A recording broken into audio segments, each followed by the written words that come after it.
Hey everybody, this is Abby from Realistic Kitchen and Gardens. Today is Thursday, May 22nd, and here we go. It is two or 3 weeks after our last estimated frost date, or frost-free date. So let's take a look. It has been cool here. It's been going down into the 50s overnight. It's still technically spring, so we can't be that surprised, but here is our, I think this is either Jersey or Patriot. The only one that has a tag is that one, so you're gonna have to wait. But this is its partner. And then the middle variety, which I know is Northland. This guy's putting on good growth. And the pinkish red color is because of the overnight temperatures. They change color a little bit just because of temperature change, which is fun. It makes them a really nice ornamental type of thing in the fall too, because of that temperature change. Okay, this is Patriot. So the one closest to the path is Jersey. And I know this is supposed to be, I think, the early variety. This one doesn't seem to mind the cool as much. That one does. I guess we have some microclimates, so that's always fun. And then right along here in this spot that's mown is going to be a strawberry bed. Originally I was going to do a very tall strawberry bed, like at least hip high, so I didn't have to bend down at all to harvest fruit. But I think that's going to be cost inhibitive, and it's going to be more difficult to maintain long term because of how strawberries grow and how raised beds age. We'd have to do metal, which I don't want to do, and anyway, strawberries are going in the ground over there soon. I actually have strawberry plants, they're just not in the ground yet. So let's start at A. There's a lot of change this week, so buckle in. I'm so excited. I got so much done this week. We just finished having a nice rainstorm, which we've needed, free sky water. So row A, we've got the nasturtiums, Gleam Mix, vining nasturtium, planted every 5 feet. So 1, 2, and then there's 9 all the way down on this side in betwixt the invading grass. My very straight path, which this fabric follows the grass line to smother the grass, not follow the path strictly, as you can see on the potato side. But anyway, and then I have all my tomatoes in.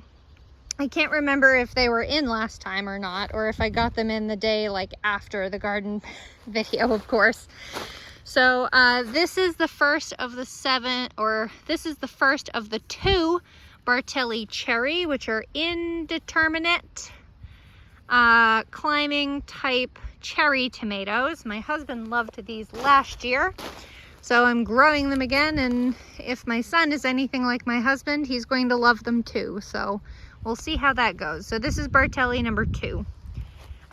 Indeterminates keep growing upward continuously and put flowers out as it continues to grow up. Now we start all of my determinate varieties. Variety 1 is Supremo, which I actually had to pull off. A baby fruit, which had already started because it needs to focus on getting its legs under itself, as they say, rather than producing fruit. So there's 7 of these. They do all of these tomatoes have flowers on them, so that's exciting. But determinates, some people call them bush tomatoes, but technically they put out the majority of like a first flush of growth and fruit, and then they go through that cycle, and then after that cycle finishes, they will put another bunch of fruit and flowers and fruit on, but that's usually pretty late in the season. So all of these tomatoes were seeded on March 3rd, which is much too early for a tomato.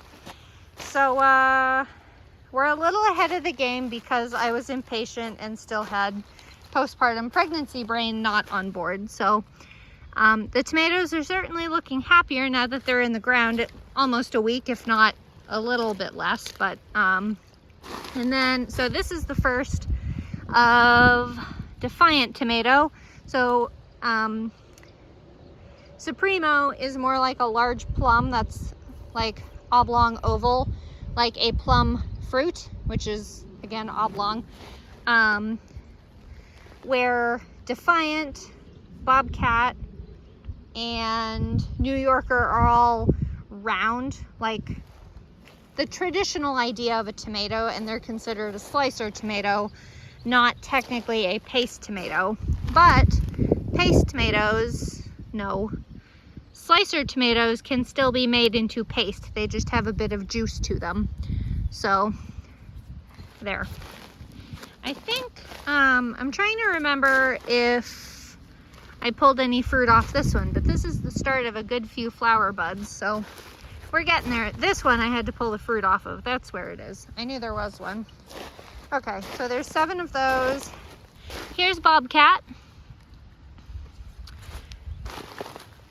You already have a pollinated fruit. I may leave that one. That one may be okay. The rest of these are putting flowers on. That's maybe another pollinated one. And then now I have New Yorker. Now, New Yorker I struggled with. First of all, I broke one way down at the stem, like fully broke in half, snapped in half as I was putting it in the ground.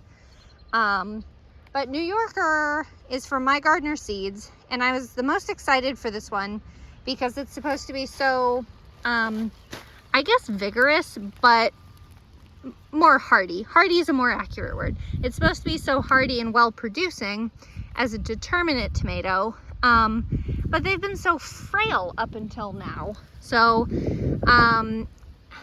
all of these this is the only one left. So this first one was the one that was started indoors with the one that broke back on March 3rd. The rest of these, which are kind of in the same stage, amusingly enough, which is why you really shouldn't start tomatoes so dang early like I did. They were started on March 26th, and they're in a good spot. They're nice and small, they're nice and short, compact, pretty healthy, but I had difficulty with germination on these guys. So I don't know, maybe it's something I did. I didn't have the basement warm enough, which to be fair is not helpful for a tomato. But and then the carrot patch with the shallots looking good, weeded. I think the carrots, Bolero Nantes, is supposed to be ready, if I remember my math correctly, it's supposed to be, I think, mid-March, if not early June.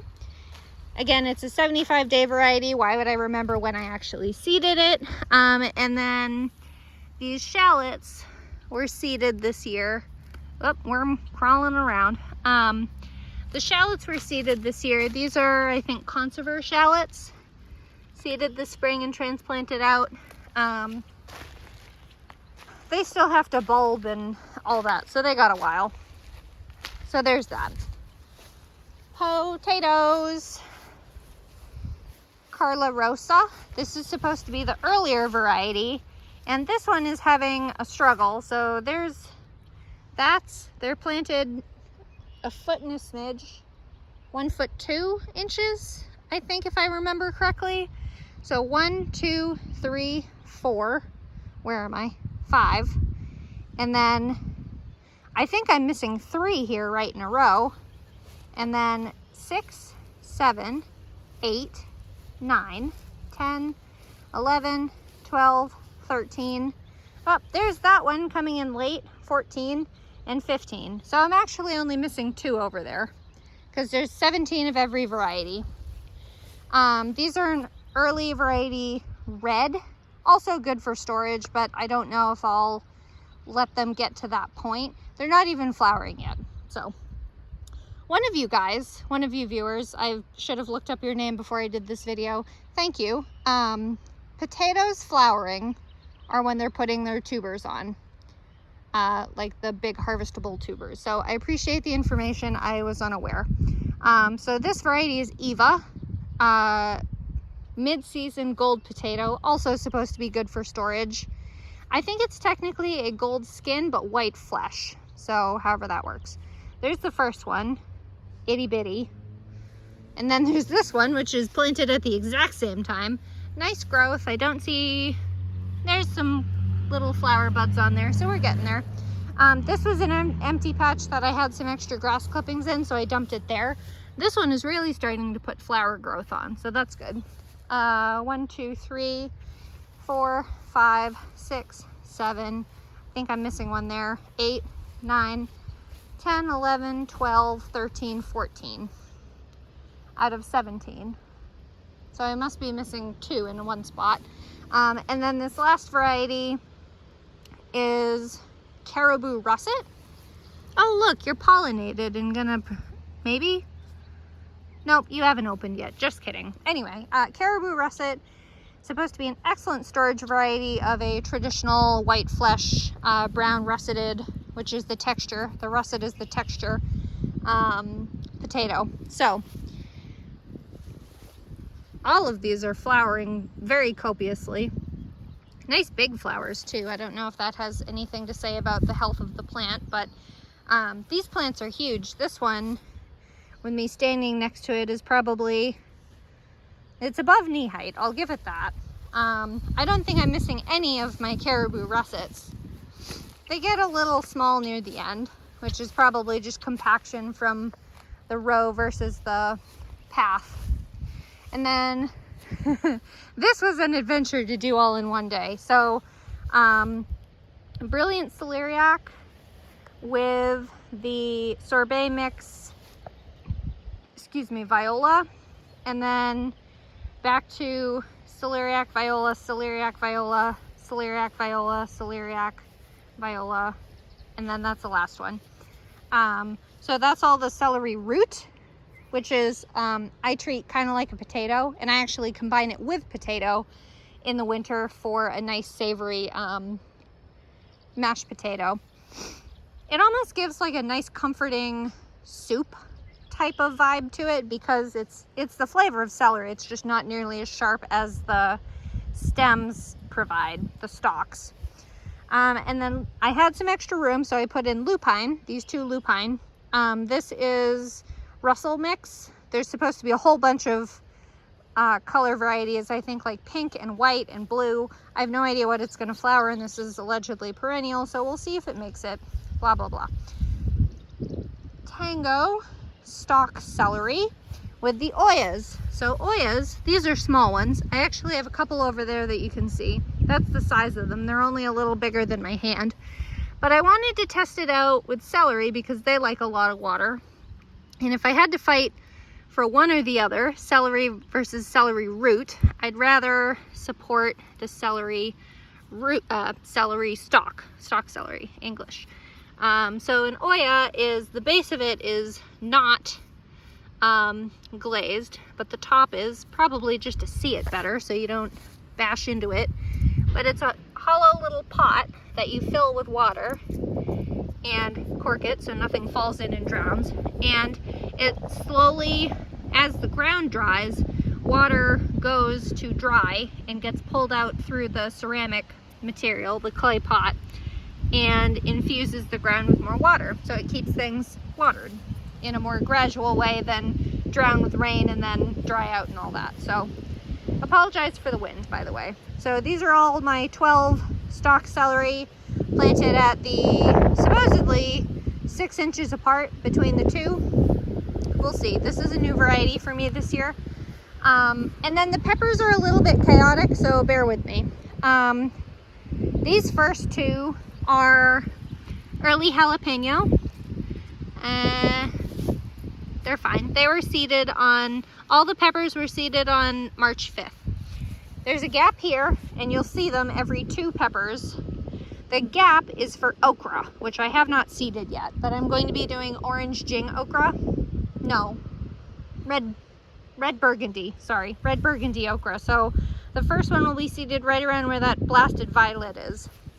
And then this is the one sweet banana pepper I have that made it, starting to put flowers on. If you'll focus on that, please. And then all the rest of these, until the last two, are the Gurney sweet pepper mix. So this is a mix of ripening to red, orange, yellow, purple. All of them start green, they don't ripen to green. Okra, sweet peppers, okra, sweet peppers with a flower. If you need help pollinating them, just give them a little tap, which mimics the honeybee buzzing on them. And if all your flowers, stem thingies, if all the little flowers start falling off, fertilize with potassium, I think, which is bone meal. Okra,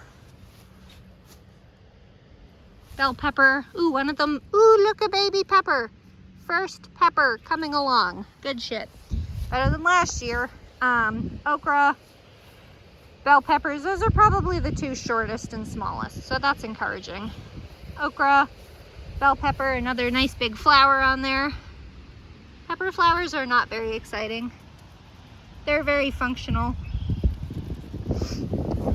Okra, sweet pepper, okra, sweet pepper, okra. Now, this is the last of the sweet peppers. And then these two curlicues are my Time Moon and Vesuvius. And I can't remember if I chose to do the red or I think the other one's yellow. It's either yellow or orange. So we'll see what color the fruit is. Or maybe I did one of each just to make my life spicy. I don't know. I almost debated, if I didn't have the room, I almost debated not doing Thai chilies this year because I didn't really use them. Ooh, we got lots of rain. This was empty earlier today. That's a lot of water. Okay, we're going backwards up this row, so it's gonna have gaps in it. But this is the end piece of the, let's see, what variety are you? This is Excelsior pickling cucumber. I started 5 pots and 1, 2, 3 germinated inside. And then these 2 germinated happily in the pots just sitting out here. So I said, okay, you can stay and germinate, that's fine. So spaced, I think, 2 feet apart. And they're gonna come up the trellis. It keeps the fruit straighter. It helps me find the fruit easier because they are infamous for hiding. And it helps prevent disease processes. So here's the gap between that variety and, nope, that's a violet. That, there's the third one, English. This is Supremo pickling cucumber. So 1, 2, 3. This has certainly done a lot better than Excelsior so far, plant-wise anyway. This one, little curly, nibbled on something. You can see the chew line right from it. So God knows what that is. Probably a slug or something like that. Ooh, look! It's almost like a little ovary, like micro baby flower thingy. That's gonna be a flower one of these days. Okay, so here's the first one. So here's the gap. And this is, I have one more spot for summer dance. I'm going to do 3 summer dance in total, but there's 2 here. Technically, there's 3 here right now. This looks like it's been having a hard time though. This is my slicing cucumber that I tried last year and absolutely loved. It did pretty well. It is supposed to be a greenhouse cucumber, so if you're thinking of growing it and you have a greenhouse, do it there. They do better there. No, you're pretty hardy though. You just look awful. They're nice and firm. There's 2 here, which I'm okay with. It can grow up together. And then this is the official start of the squash arch. So you see these oyas that I have laid out, and I'm gonna plant 1 oya between 2 plants. There's 4 plants of each Hannah's Choice cantaloupe, which this is one of, and for Dixie Queen watermelons. So Oya between these two. This is in the wrong spot. And then Oya between these two, of course, right where I planted the straw flower, because why would I pay attention to what I was doing? So I now need to move the straw flower to there, which will be right in front of the bachelor's buttons. The bachelor's buttons should be there, and you should be there because you need to be there. Doing great, Abby. Anyway, Dixie Queen, no. Hannah's Choice Cantaloupe. 4? 4, yes. 1, 2, 3, 4. Hard to see on the camera. I can see it in person, but I can't see it on the camera. And then here's the start of my watermelons. Dixie Queen watermelon, which is supposed to be a very large, mostly seedless watermelon variety. I think the paper says the seed packet says it's supposed to be something ludicrous like a 30-pound watermelon. That never happens here, so I'm not banking on that. I'm gonna stick an Oya here. Why I didn't put it there, I don't know. Straw flower and an Oya between these two. This is the first one, that's the second one. So Oya here, and then second Oya will go right there because that's the last one and that's the first one. This one shows a lot of its true leaves. Watermelon are very easy to identify because how crazy and curly shaped their leaves are. Let me put this back on so I don't have anything living in my Oya. No spiders, please. Not in there. God, I saw the biggest freaking spider the other day. I thought it was a mouse. And then here's another of the bachelor's buttons, which funny enough, I did move. It was, where's the hole? Right there, right behind that clovery thing. And it did fine. I love it. Straw flower. These are all of these, there were only 3, so I added one random copper one. But the straw flower that I just pointed out in this row will be the purple red. So purple on the outside, red on the inside, with one copper one in between. This catnip going bonkers. I'm still waiting for it to flower, which is the point of why I keep it here. And then, shit, we can jump to this side. I pulled out the Golden Jubilee Anise Hyssop, and I have that available for sale. If anyone local wants it, come get it. But I got this lemon balm. I have no names in my head today. I got this nice big established lemon balm, not that it looks like much, from a neighbor, local farmer, that she had in the ground. And it's a pretty big plant. Like the root ball is more like this, but the top is only just coming back. So I'm excited. I love lemon balm. And then there's gonna be a lot going on right here. But first, look at Champion of England. Look at you getting all big and doing things. So this is supposed to be 7 feet tall total, I think. So it's getting there. Now that it's started, it's getting there, gosh darn it. It has flowers everywhere. I'm standing upright, so this is at least 4 feet tall now, most of them. And I've been trying to kind of train it so that it doesn't flop in here, because I don't want it to grab my squashes, because it could arguably strangle the squashes or itself. They're not known for their own self like this. Where have you grabbed your friend? Well, there's the tendril there. So yeah, I've just been trying to encourage this to stay on that side, which is the shady side, the north side of that, of this trellis, so that they can more hang over there and I can pick easier and not have to come on this side. But so 2 Ceres butternut squash, which is a new one for me.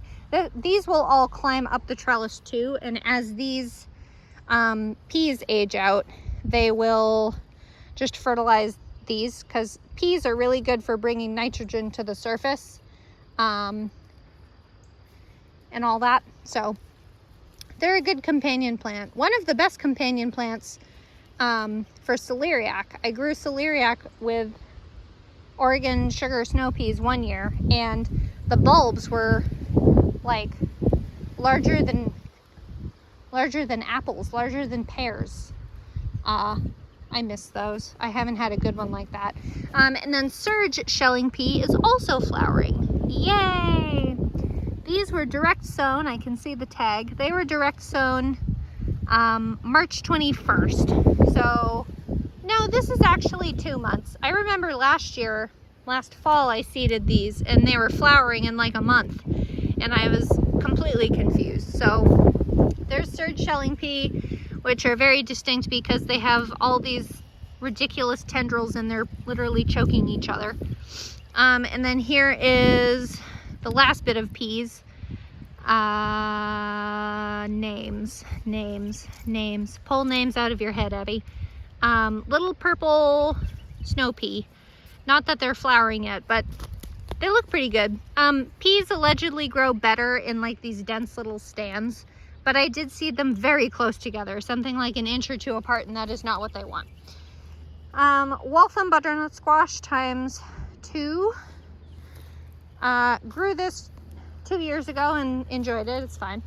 And then Pepita's pumpkin. Pepita, the name of it is Pepita's pumpkin, but it's supposed to be a pumpkin that produces hull-less seeds, which I always like to try varieties of, because then it's a 2-for-1. Pumpkin flesh and pumpkin seeds. And then the last one is Styrian pumpkin. They don't call it a squash, they call it a pumpkin. This is supposed to be the granddaddy of all of the hull-less pumpkins that are on the market. This was like one of the original, allegedly, I don't know. So that's all the squashes. I was originally going to do, I was going to do one more trellis, one more cattle panel down the end, and then have all these and have one more squash plant on that. But I loused up my math and I said it's fine. I don't need that much squash anyway, especially since we are postponing the pigs until next spring. Here is the most mature. Ooh, and you're getting ready to flower. The most mature and largest bush of bachelor's buttons. There's one bachelor's buttons that's supposed to be, I forget where it's supposed to be.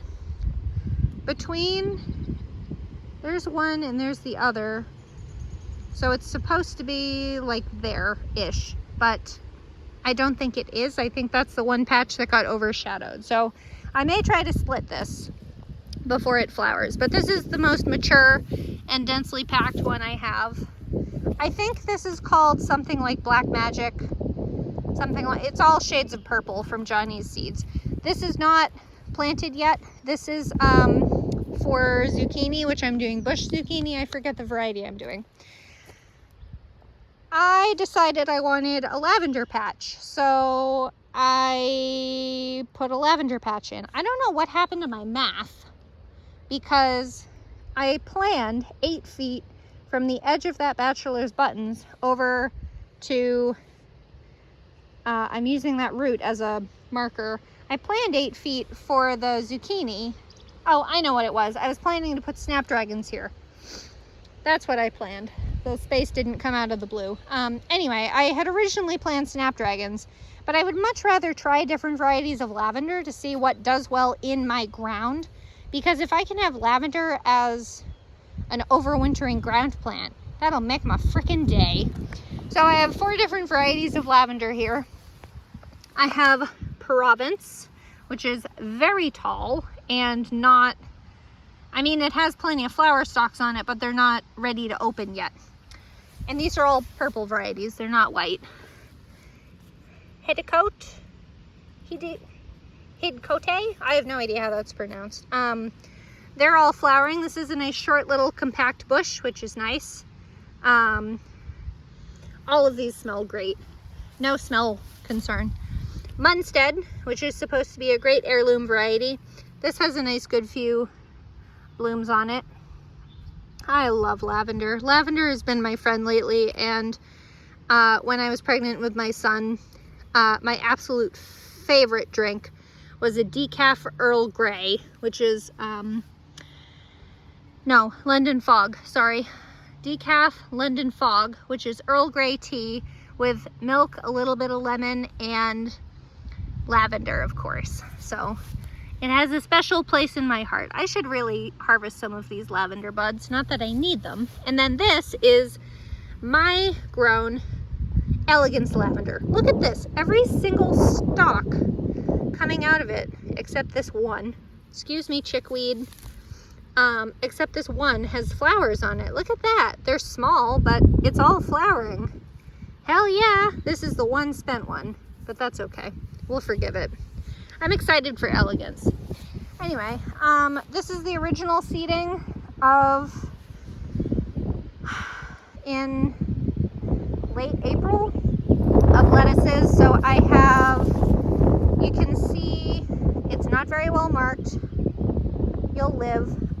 There's the first marker, and I can't remember if this is Landis or if this is Adriana. This is my own fault. Yes, I know. But we're going for function, not pretty. I need to thin this. This is 2 of them. Pull that one out. So there's 3 lettuces there. That's probably Landis based on how soft and tender it is. And then this is probably Adriana by a little more leathery. So there's only 1 Adriana and 3 Landis. So that's good. No idea if I successfully have any scallions. This might be a scallion, but I have those invasive wild onions here too. Then this is the second seeding of lettuce, which was on May 4th. And I labeled this one, look at me go. Bunching onions. Again, I don't know if they've come up, and I'm trying not to tear any onions up here because I don't know if it's seeded yet. But I do know some lettuce seeded. So this one is labeled Adriana. Look at me go. So there's 1. Trying to find it on camera for you. 2 and 3 Adriana. And I got a little close in here.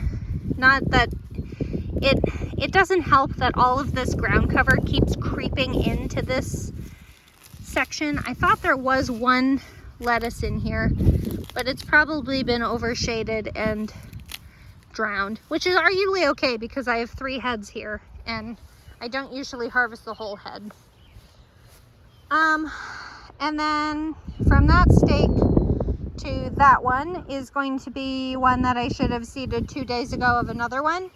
And then here's another section. And actually here's a baby catnip that got left over because this was where, actually there's a decent amount of it.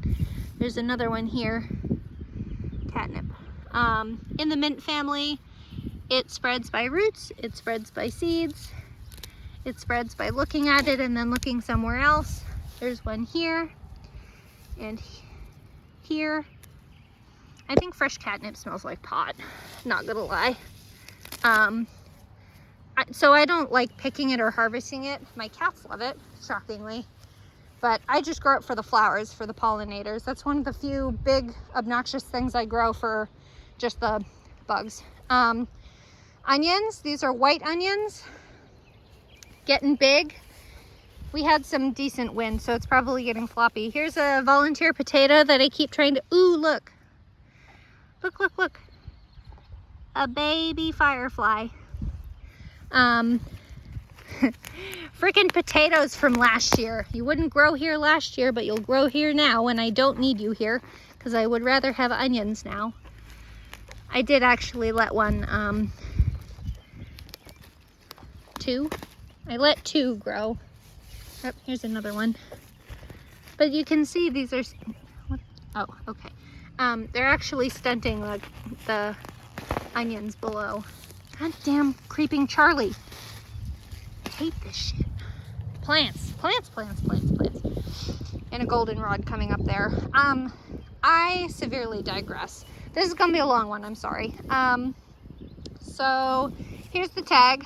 So from here over is Ringmaster white onion, and then from here to the end, including volunteer potatoes everywhere, is sterling white onion. And sterling is, both sterling and ringmaster are white, not sweet per se, but they're white onions that are not meant to store, but they'll be good for like onion powder and diced onion and that kind of thing. So here's one of the potatoes I let come up. It's not flowering yet. It's probably a gold potato based on where it is in the row. And there's a second one. So I let two come up. And here's another chunk. This row will be, I think something like here to the end will be fall carrots.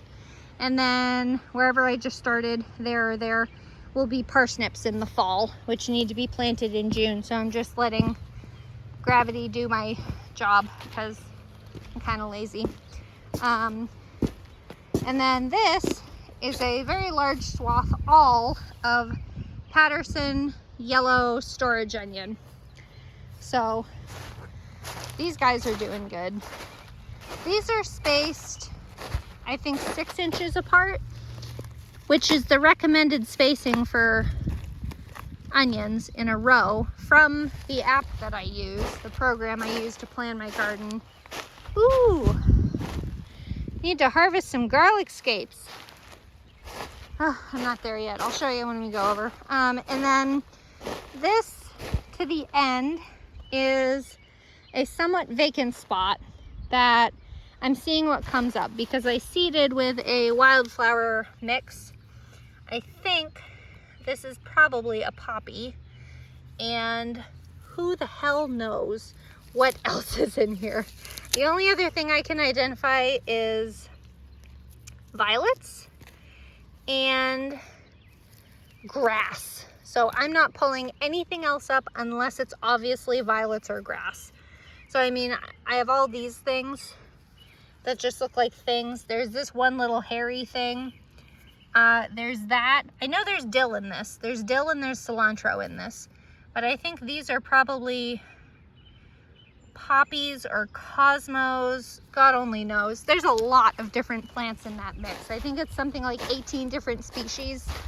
So that almost looks like marigold. So I have no idea what's coming up. It's going to be fun to watch it through the season though, that's for sure. And keeping all the frickin' grass out of it. I need to put more. I ran out of fabric when I did this, so I need to put that down. And then these are the few survivors of overwintering onions. They're actually shallots. There's another shallot, and then there's 2 onions. 3, sorry.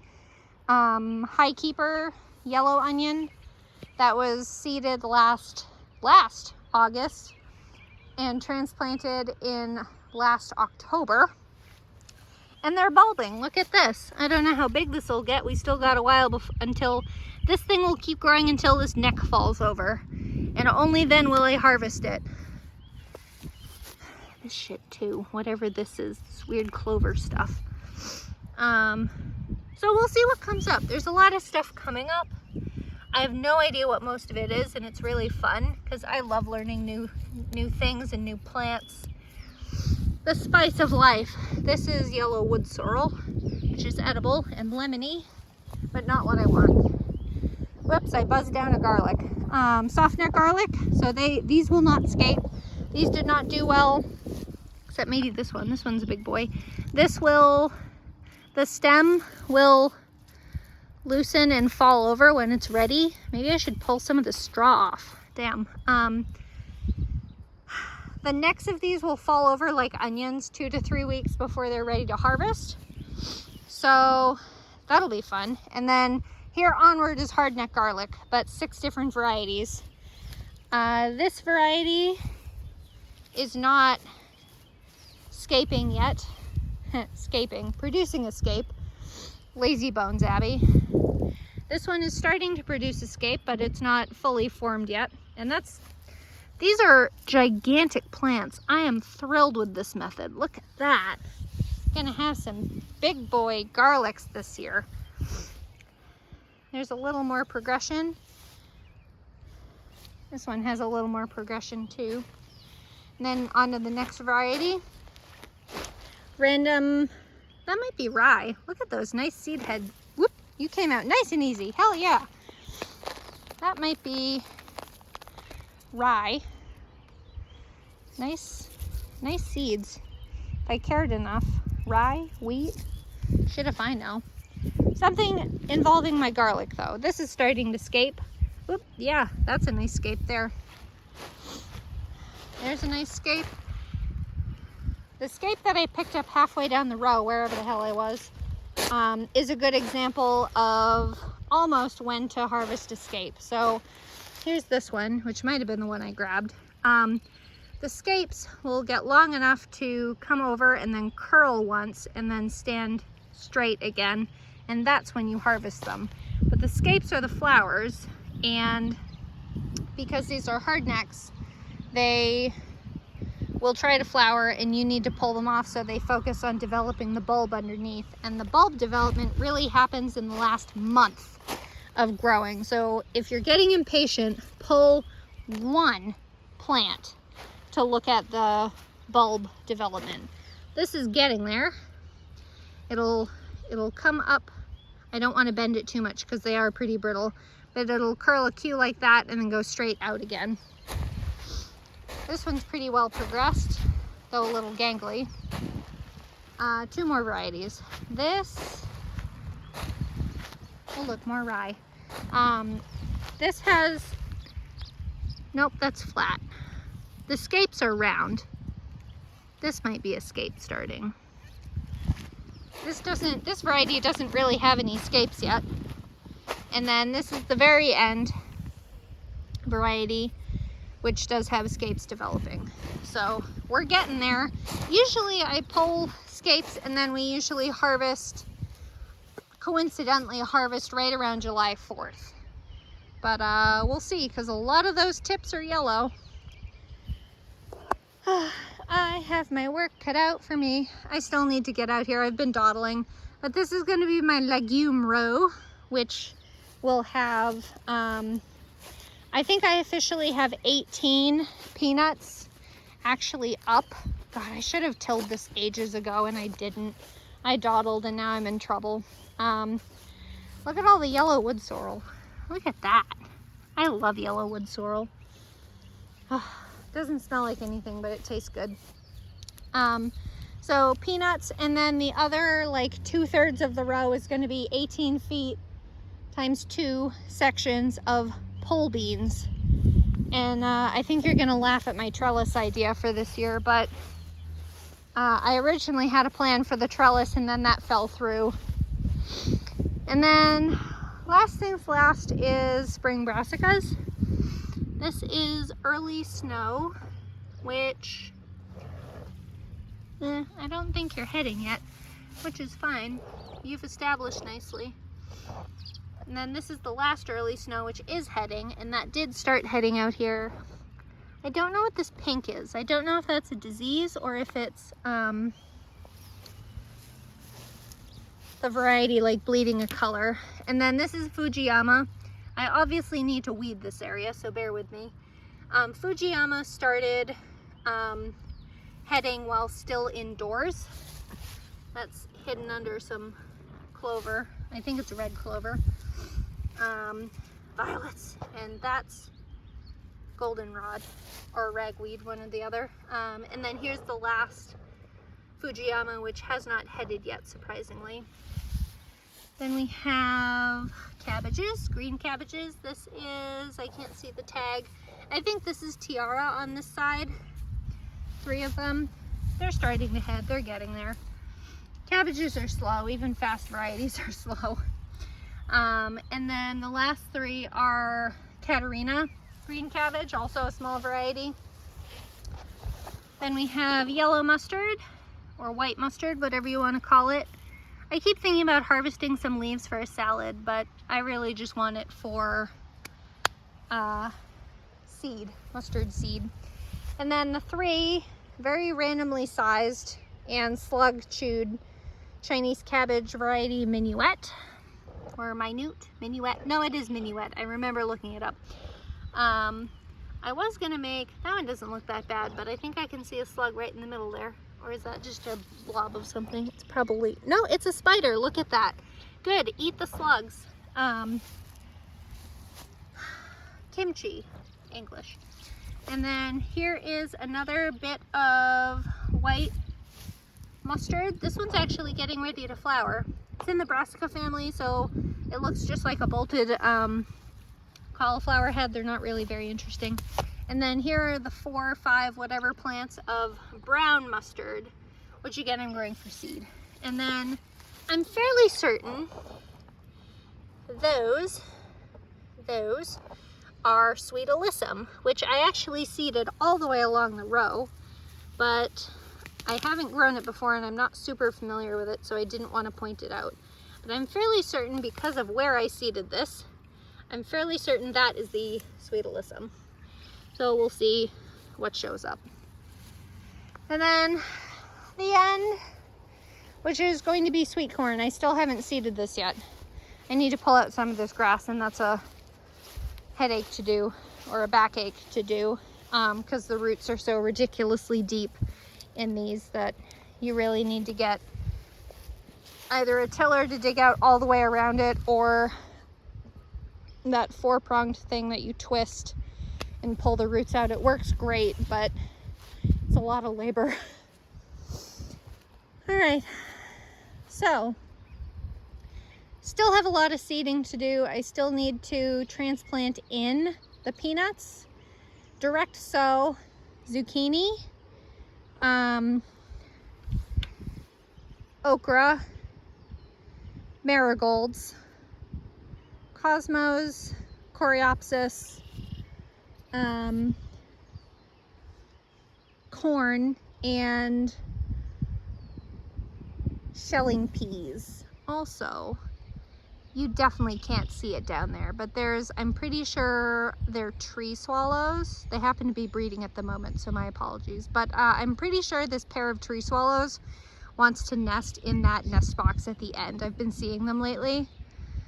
I love swallows. They're one of the best birds to eat flying insects. So that's really exciting. I don't mean to watch that. It just happens to be easy to see them. Anyway, that's all for now. If you like this kind of stuff, please like, comment, and subscribe for more. And follow along Realistic Kitchen and Gardens for more up-to-date daily videos. I think that's the male tree swallow sitting. God, he turns invisible. I think that's the male. Where is he? He's above one of these. I think he's about there. And then the female's down further. That's exciting. I love swallows. They're in the same family as purple martins, and I grew up in Massachusetts, and purple martins are they're a big deal. Anyway, I digress. Today's digression, apparently. Like, follow, subscribe, comment with questions, suggestions, questions. I'm doing great today. Okay, thanks. Bye.